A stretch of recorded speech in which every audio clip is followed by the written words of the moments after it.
Note: the following video depicts a specific configuration of the tablet.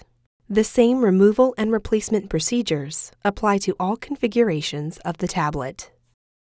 Before you begin, remove the back cover, wireless WAN module if installed, left speaker, proximity sensor antenna, audio board, front-facing webcam, rear-facing webcam, wireless LAN antenna cables, aux wireless WAN antenna cable, system board, right speaker, and metal frame. Removal. Important. Make careful note of the placement of the buttons for later replacement. Remove the power button from the cutout in the LCD trim.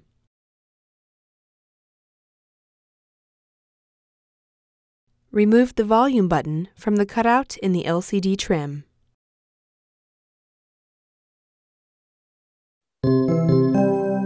Replacement.